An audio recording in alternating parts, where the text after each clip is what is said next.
First story of the day. Oh my God, that's just reminded me of a woman. Has anyone seen that woman on Instagram? She goes, "It's my water of the day. What are we going to cook up today?"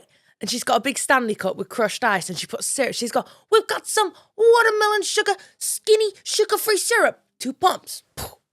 She goes, and then we got my pineapple electrolytes and a cup of warm water so they melt. I'm going to mix it up. And then she goes, "Let's have a taste." And then she has this straw that goes across so you don't have to pucky it. And she goes, "Amazing. This is my water." Oh my God, she's so good. I'll put it on my socials on the stories so you can all watch. Anyway, my best friend catfished me as my crush. Story time. Hi, Tatty. I was listening to the podcast a few weeks ago when I heard the girl talking about how her best friend pretended to be her crush. And I thought, the call is coming from inside the house. And I wanted to share with you my own experience. So let me set the scene. There's this guy called Steve. He is literally every cliche about being a man you're supposed to fall in love with. I saw him in class one day and I'm like, okay, get it. Okay, get it, Steve. I mentioned him one time to my best friend Amy, who we have been friends with since year 8. Just casually saying, "Oh, Steve's kind of cute, but I'll never have a chance." It was a throwaway comment. I didn't think much of it.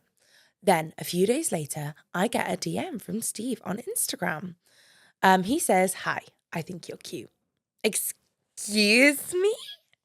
At first I'm thinking this is suspicious and kind of shady, but I thought, nah, I'm just going to shoot my shot. The thing is, it wasn't even like a one-time thing. No. We start talking, and by talking, I mean non-stop, for 3 months. That's a trimester of a pregnancy. We're sending late-night voice notes, having deep convos about our hopes, dreams, random childhood trauma, flirty memes. I love that we've gone from childhood trauma to flirty memes. He was like really into the memes. There was even talk of future plans together. We were the perfect couple. It was the type of texting relationship that was 80% fantasy, 20% reality. But I was eating it up. Then, out of nowhere, this motherfucker ghosts me. I fucking love the word motherfucker. I feel like a gangster motherfucker. He just vanishes. One day, no messages, no nothing. Gone.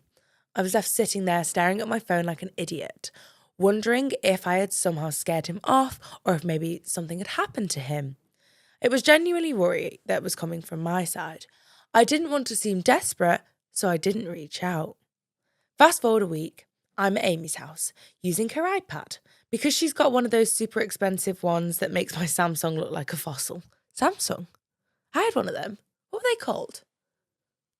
What was that little thing called? I cannot remember. Also, girl, upgrade yourself to the Apple world. You can have a better time. I find an email open on her screen. I didn't have to look hard. It's the same email address I've been chatting with on... Email? Girl? It's 2025! Maybe it's the Apple ID. Yeah, that makes sense. That does make... Email, imagine, Gmail, woo! 1 second, let me Gmail my Steve. I've been chatting to Steve for 3 months. That's right, my best friend Amy has been catfishing me as my crush, just like that other girl. I literally froze. I thought I was going to vomit. I was emotionally invested in this guy the whole time, thinking I was talking to Steve, falling for all the flirty text combos, the late night voice notes, and even the deep conversations. And now I found out it was Amy. And let me tell you what her excuse was. She just wanted... I had vomit on the floor. She just wanted to live out the fantasy with me. She literally said that. She wanted to experience the excitement of a romantic connection with a girl. I'm sorry, what? Get yourself on Hinge, set your requirements to female, and explore that way, Amy. Do I look like a character in some sort of romance novel to you? No. Joe, tell him. Exactly. So I'm not some innocent bystander in your fantasy little world, hun. I'm your best friend, and you're over here literally playing me like I'm some sort of dumb character in your head. I was beyond livid, beyond hurt. My first instinct was to freak out, but I didn't. I stayed calm and simply blocked out on everything. Here's where it got a little crazy. I left her on LinkedIn. You know, she could... Oh, okay, you left her, you didn't block her on LinkedIn. So she could see me thrive professionally while she's stuck there pretending to be someone she's not. Fucking love LinkedIn. That's so petty. Is it petty of me? Hell yeah. But at that point, what did I have to lose? My trust in her was completely shattered, and let's be real. If you're going to go that far to mess with someone, you have to deal with the consequences. She thought she was going to get away with it, but nope.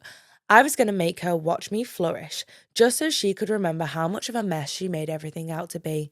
Am I wrong for being petty, or is that exactly the type of energy you need for this level of betrayal? Because honestly, I feel like I was holding back a little bit. I could have done so much more, but instead I took my little victory lap on my LinkedIn blog.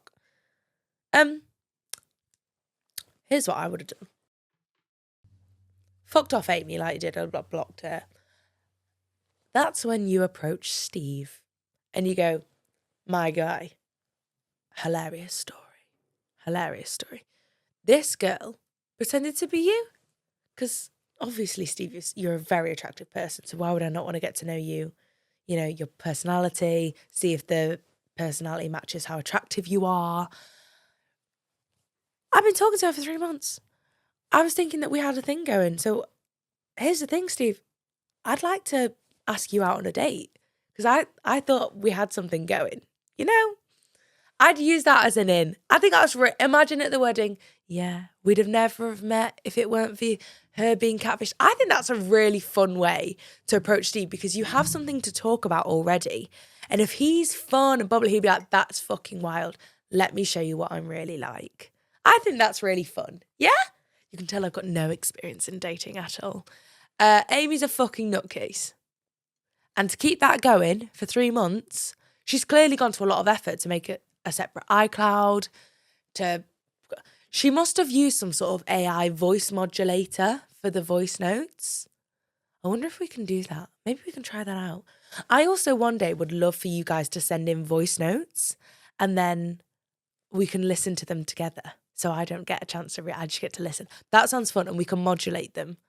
Oh my gosh, I'm going to look into that for us. I'm going to look into Joe, write that on your list to do this week. Yeah, I think you need to message Steve or like approach him in fucking English lit, whatever class it is that you have together. And then maybe you can do like study dates. So fun. I imagine you're in uni though, because you've said about LinkedIn. Seminars, coffee studies, study partner. Get in touch with Steve. Block Amy on LinkedIn. You don't need her in your life. Guys, my fingers are stuck. My fingers are stuck in my mug. You don't need her on LinkedIn. She's not going to add anything to you. So, yeah. Hope you marry Steve and have lots of babies. Please invite me to the wedding. Please fill my cup. Am I really asking for much? It's been a long week, I'm looking for fun. Please fill my cup. Find me under the sun. SOS, I'm just looking for a good time. Oh, oh, oh, oh. And I'm singing like, whoa.